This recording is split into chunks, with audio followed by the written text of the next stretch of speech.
When my daughter when she was 4 or 5, she asked me a very similar question that you said. She said, "Daddy, am I living a dream or is this reality?"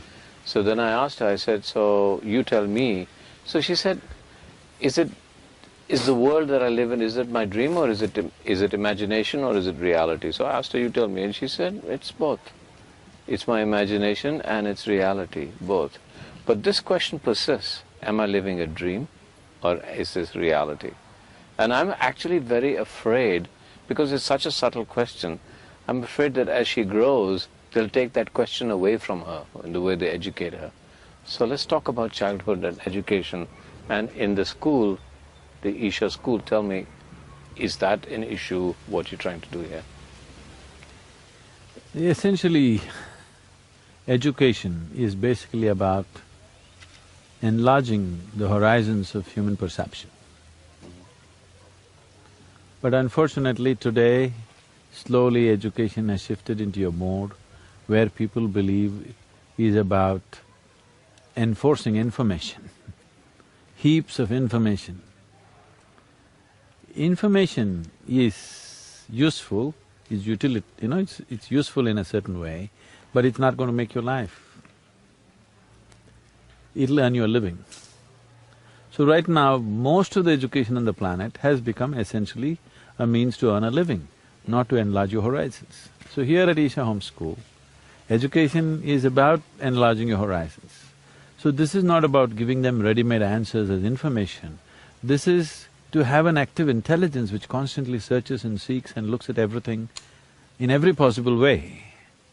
Above all, to know the joy of wondering about life, not having ready-made answers for everything. Ready-made answers are religion. It's not life. And so the question everybody's going to ask you is, in this highly competitive world, are you saying that they'll come out non-competitive, or they will have such awareness that they'll become even more, their ability to deal with this world will be more precise? See, when you're competitive, suppose you and me are walking and you're in competition with me, you will either get to walk slightly faster than me or probably less than me and feel depressed about it.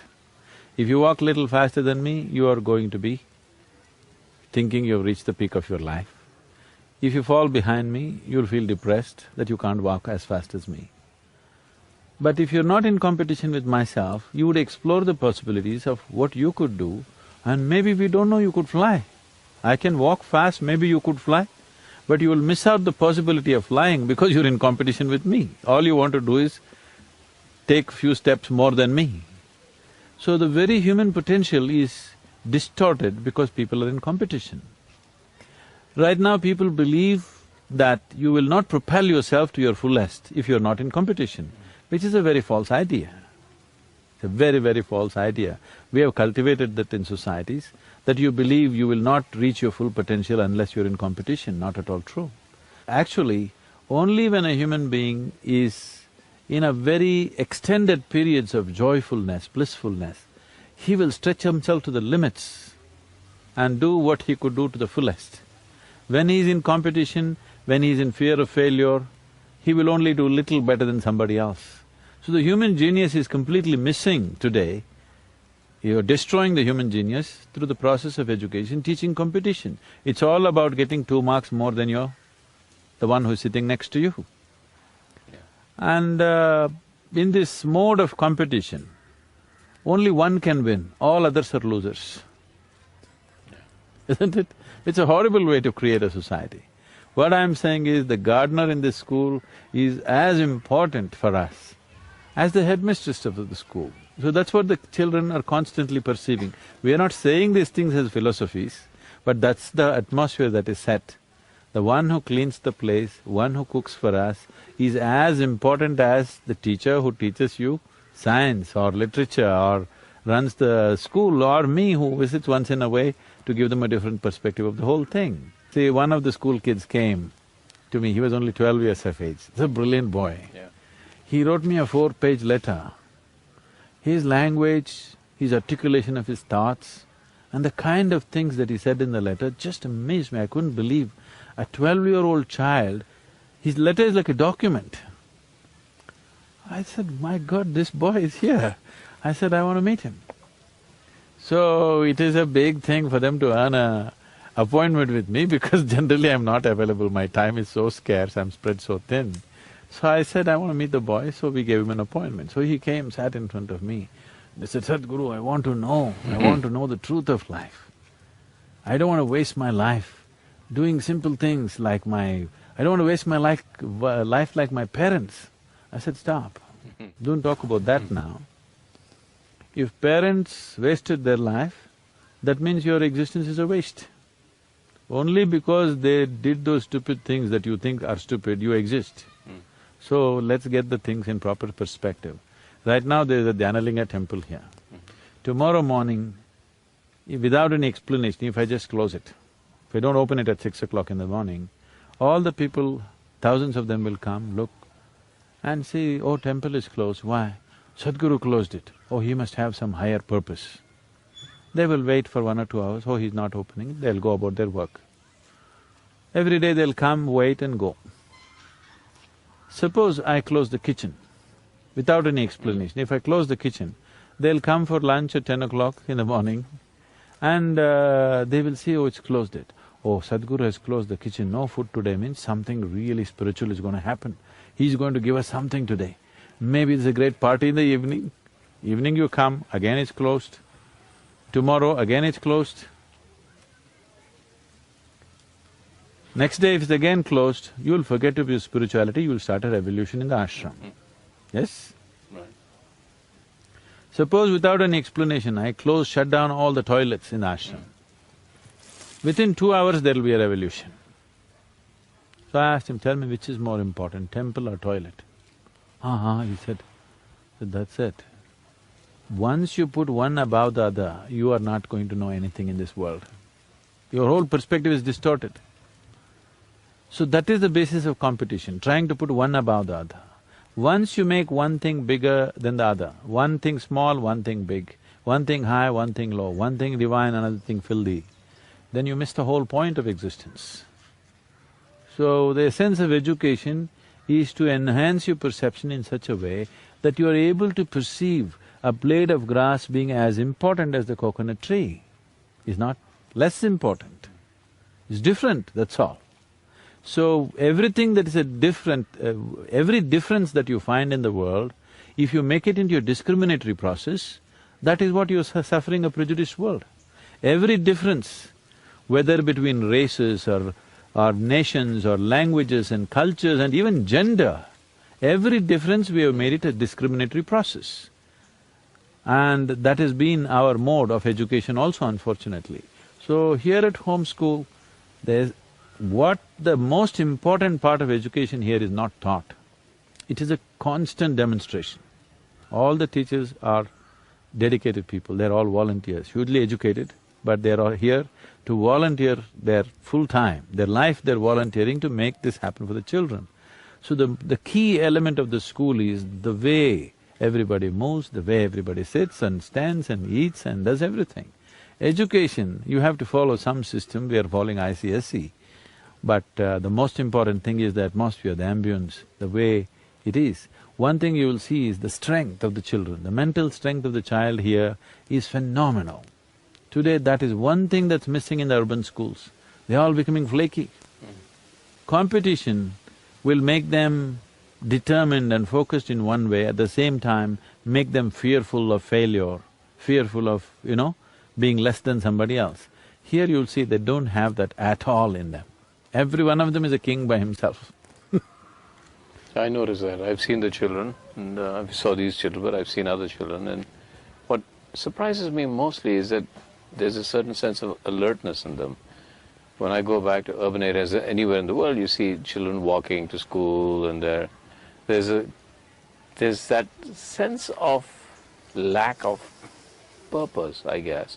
Now, I can't impose purpose on kids, but I have to say, whenever I've seen kids from the Isha school, wherever I've seen them, they're completely alert. They seem to be going from one place to another with a sense of identity and sense of doing something. And I find that, and with a lot of happiness. It's not that they don't laugh. See, getting to know something, for any human being, getting to know something, moving into a new area of life, learning is always a joyful process. But unfortunately, schooling is not a joyful process for most children. I must tell you this. Yeah. When I was just in my 6th standard, the President of India died. And we got 2 days leave. The school was closed for 2 days. We went to the school, then we came to know he's dead and they announced that it's holiday today and also tomorrow. So all of us met, me and my friends. Wow, the president died means we get 2 days. We didn't know this till then. 2 days off. Suppose the Prime Minister dies, how many days? Chief Minister dies, how many days? In our minds, we're just killing the whole cabinet, one by one. If they all die this year, how many days off will we get? Why is school such a horrible place? Because learning is always a joyful experience for any human being. Or should be. It is actually. When you get to know something new, there is a certain invigoration of energy within you. But that's not happening in the school simply because of the way it is delivered. So, that's the reason I started this school and I wanted that to be different, that people must be excited about learning. You won't believe it. At 11:30 in the night, some children can't sleep. They say, Akka, please, Akka, open the library, I just want to see this one thing. You know, this is a regular thing, I just want to… Akka, I won't spend time, 5 minutes, I want to just see… He wants to know before he goes to bed. He can't go to bed without knowing that now, because it's always like that. So, to keep that enthusiasm up, to keep that inquisitiveness up, longing to know, that is the job of the teacher. Knowing is the child's job. Here the teacher is just working to keep that up, the longing to know. So, any special techniques you developed here, in sense of… I mean, I wish that I was taught mathematics differently, and now, you know, at this age, I'm obsessed with mathematics. But I should have learned it that, and all I can remember is the fear of maths. They're employing nothing very special as such, because what I see is, it is information versus inspiration. Here, they're inspired, that's why you see them moving about with such energy, because they're inspired. Information, if you have an alert mind, you can gather any time. And today, the way the technology is developing, you carrying all the information in your head is not anymore relevant, you know. It's all there on the net. If you have an alert mind, when you want it, you have it. They're doing very well academically also. And are you planning to open more schools? I thought because there's so much demand, we thought at some point we should open maximum of 4 schools in India, this kind. One in the western… this is the southern one in the western sector, northern sector and eastern sector. But opening a school like this will not happen because you build buildings. You have to get those kind of people who are committed to making it happen. That's always a challenge because dedication is a scarce material in the world today. Though we are enjoying that much in Isha, still it's a very scarce material in the world. Everybody is always doing something thinking, okay, what will I get? Not doing something simply because they're allowed to do it. Those people are very small number. So we're talking about childhood, innocence, and its relevance to us as adults. I didn't talk about innocence, I don't think a child is innocent. Okay. Oh, he can be very mean.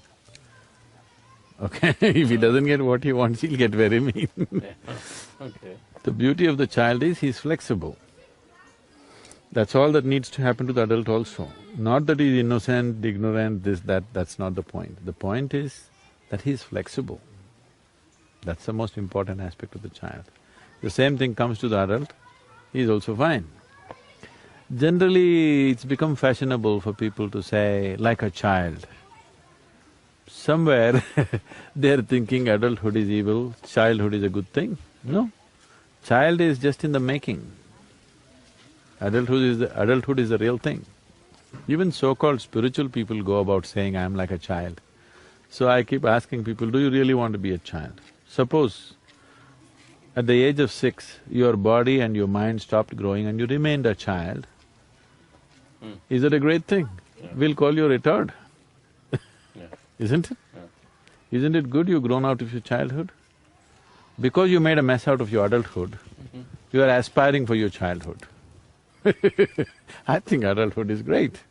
Do you think the children have that kind of perception that we then have to work towards? Do you think we need to uneducate ourselves? Do you think that the normal learning processes that we go through in modern day life is actually lessening our ability to become greater human beings or more perceptive? No, Shekhar, the thing is, what you know is not the problem in your life. The more you know, the better it is, okay? That's why you're trying to know. But now you're complaining, knowing is a problem, I have to unlearn. No, I wouldn't say that. Knowing is not causing… what you know, knowledge is not causing problem. You're identified with what you know, that is what is causing problem. If you learn to be not identified with what you know, all that you know, whether it is considered great knowledge or it's considered filth on the street, both are useful actually to live a life, isn't it? So knowledge is not the problem. You get identified with every bit of information that you gather, that is a problem. Identity is the problem, knowledge is not the problem. So you're… somewhere when you say, I want to be like a child, you're celebrating ignorance. And I'm singing Asatoma Sadgomaya and you're saying No, knowledge is not the problem, knowledge is not the burden, identity is the burden. You get identified with limited things that you know, that is a problem. So let's talk more about identity. Let's explore the idea of identity. Then who am I beyond my knowledge, my identity, all the things that we talk about? Who am I? It's a question that everybody will ask you, Sadhguru, I know, and it's a very large question. So let's start with identity. What do I identify with in myself that I say, this is me? And when you say, well, actually, this is just your accumulations. So then what do I identify with, if anything? See, to operate in the world, to function in the world, you need an identity. Now, you can't go in Mumbai and somebody asks you, who are you? You can say, I'm a nobody. That would be ridiculous. So, to function with people around you, to function in the society in which you exist, you need an identity. Just shaker will not do, because there may be too many shakers, you need a kapoor attached to it. So it's giving you an identity. If you say Shaker Kapoor, even if I don't know anything about you, just listening to your name, one thing I know, oh, he's from India. Okay? You may not be identified as an Indian, but I know you're obviously of Indian origin. Listening to Kapoor, I think, okay, he must be somewhere in this region of India. So, it gives certain access, ability to function with each other, so we have certain cultural identities. So in that sense, identity is perfectly fine. But if you believe I'm that, then you're in a mess. It limits you in a huge way. If you believe I am a Kapoor, then you are in trouble because your identity limits you. Because the very way the human mind works is, your mind works always around your identity. What you're identified with always seems to be right. What you're not identified with doesn't seem to be right. See, yesterday in the program that you went through, there was a man from Islamabad, he's Pakistani. And the guy did not tell anybody that he's from Pakistan because there's a whole lot of situations going on, whatever. Yesterday night he came and told me, I am from Pakistan. I said, that's great, I truly appreciate that you came here. You should have told everybody. People would have reached out to you like anything in this country. But in his mind, he thought this identity could be a problem. So being an Indian and a Pakistani is essentially a political identity which just popped up 50-60 years ago, okay? Before that, there was no such thing. Suddenly we became this. Where did this come from? We invented it, right? Somebody drew an artificial line and said, those who fall this side are Indians, those who fall that side are Pakistanis. And just see how much trouble, because you're identified with that. Now, having an identity for practical purposes of operation in the world is one thing, but having an identity to make yourself into something within yourself is a different thing. You're trying to build your essential nature with your identity, that's a big mess. That means you will not be a being, you will not be a human being, you will just be a thing, an idea, a thought, an opinion, or a bundle of prejudices which go with that identity. Every identity is a prejudice. The moment you are identified as an Indian, everything Indian seems to be nice to you. Something else which is against the Indian is also against you. It's not a thing that you have to think, it just works like that within you. And that would apply to, so I'm Shekhar Kapoor, that's my name, I'm a father, I'm a filmmaker, all of that is identity. So Yes. all of that, so I understand, so how do you go beyond identity? Because that's what we've Now known. you want to function in Bollywood, you have people… it's better people know that you're a filmmaker, otherwise nobody will ask you to make a film. Yeah. So there, to work in the world, it's necessary. But if you believe, I am a filmmaker and that's what I am, I think it hugely cripples you, because your mind will work only around that. The deeper your experience of life, the better filmmaker you would be for sure, isn't it? The better anything you would be for sure, isn't it? Now there is a school teacher teaching 6-year-olds, but that person, how deep that person's experience of life is, that better a teacher he or she is, isn't it so? How deep my experience of life is, that better a guru I am, isn't it so? Isn't that true with filmmaking? Yeah. But the depth of your experience will be crippled the moment you identify yourself with something. You can deepen your experience only if you're wide open to everything, isn't it? I agree. So, who am I? I come back, keep back, I keep saying. Now you're asking me who you are, Yeah. this is a problem. Yeah. Who am I if I'm… If you ask me who I am, Yeah. is different. If you go to anybody and say, who am I? That's… then they'll take you to psychiatric ward. All right, I'll risk that. I'll risk that. Who am I? So right now, the human condition is such that without knowing anything about the nature of his existence, he is trying to make a living. Without knowing anything about what this is, he is trying to somehow pass through the world. Obviously, it is going to be very accidental, isn't it? So when a person is going through his whole life in an accidental manner, he being in a great sense of anxiety, fear, struggle is very natural. And now we are going about describing life, life is struggle. Life is not struggle. If you are blind, walking from here to there also is a struggle. If your eyes are open, joyfully you can walk through. So life has become a struggle because there is no clarity of perception as to what is me, what is the world, what is the nature of this existence, there is no perception. So if I tell you, you are a human being, it satisfies you, but if you think a little more, it doesn't work. If I tell you, you are Atman, you are a soul, it satisfies you. If you think a little more, even that doesn't work. So whatever I'm going to tell you is not going to work. So only if your perception takes you there, because only what you perceive you know. What somebody else tells you is only a story. It may be a true story, but still a story, isn't it? Stories will entertain you, stories may inspire you, stories may solace you, but stories will never be a solution in your life. Stories will never realize you, isn't it?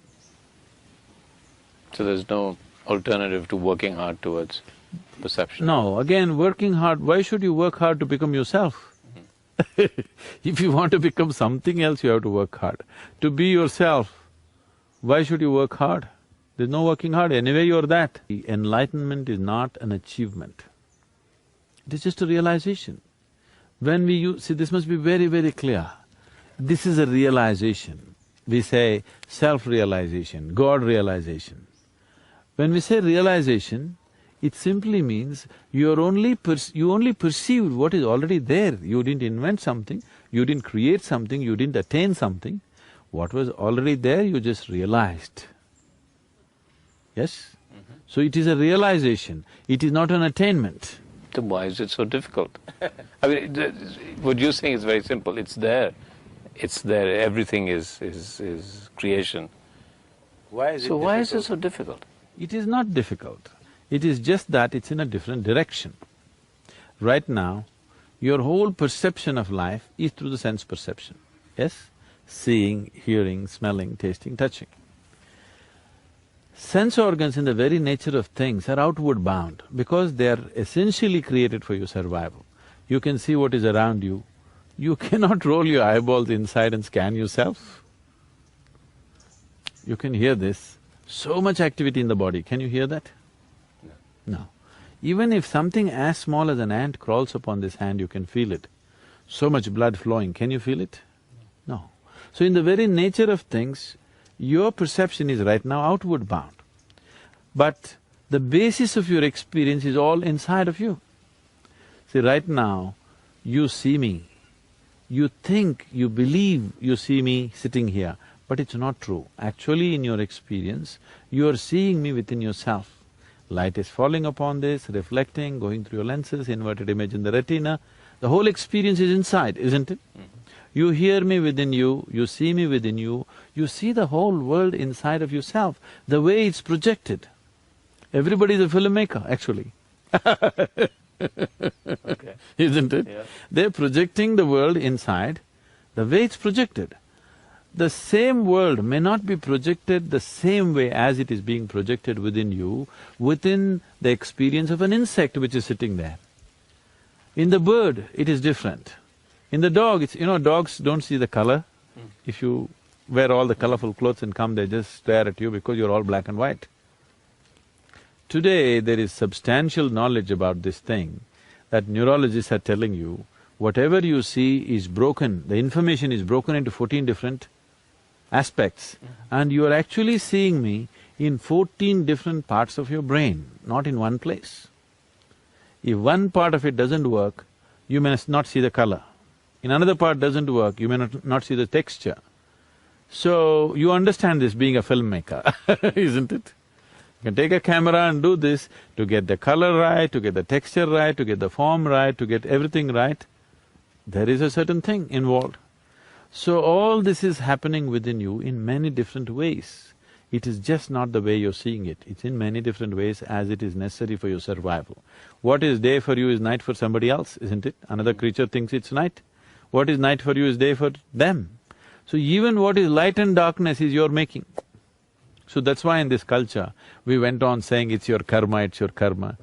When we say it's your karma, karma means action. When we say it's your karma, we are saying your experience of your life is 100% your doing. It's your doing, nobody else is doing.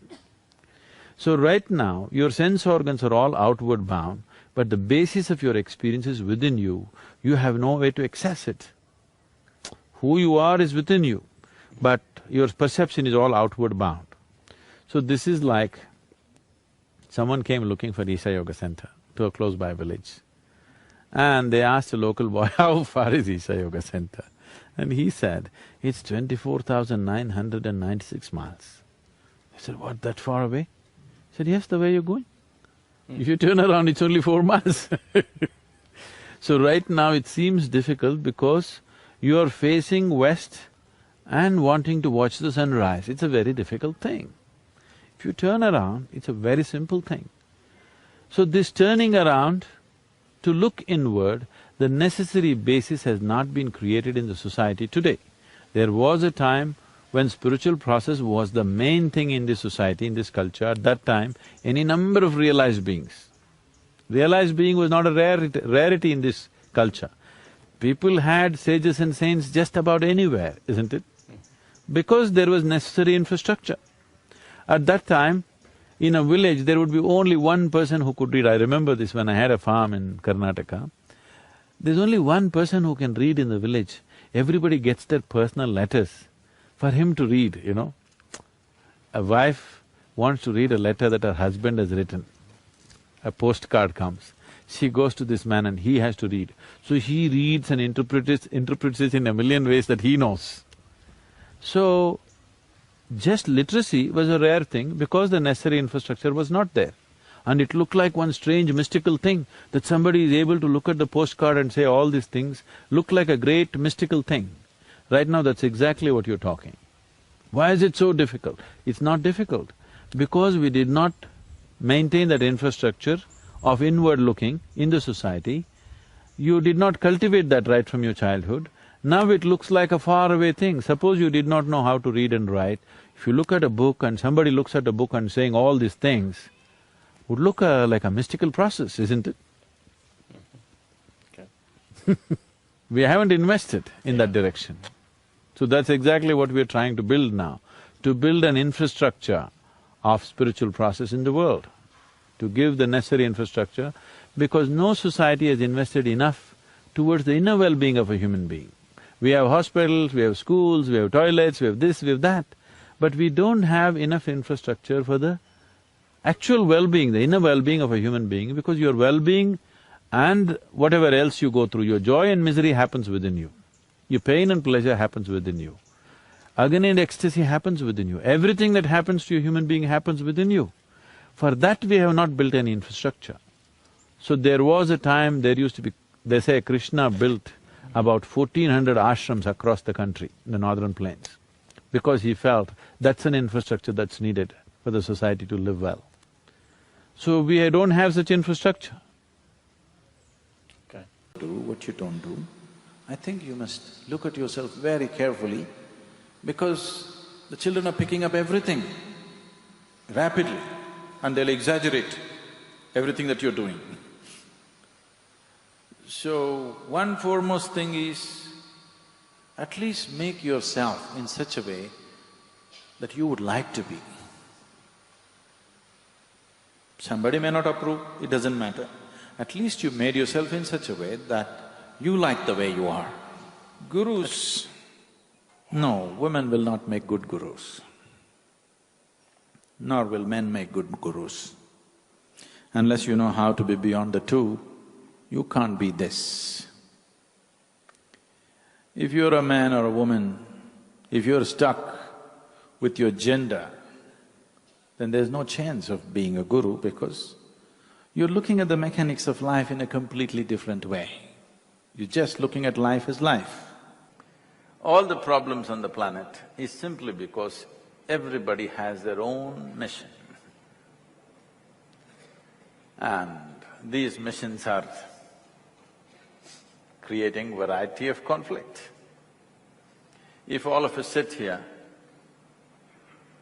without any mission, mission means an assumed position of importance and agenda, individual agenda. If all of us can sit here, what is a human being longing for? Every human being. All of you, wherever you are right now, you would like to be little more than what you're right now, isn't it so? Hello? Yes. If that little more happens, what? Little more? If that happens, what? So it looks like in installments you're going towards something. How much more would settle you for good? Let's look at it right now.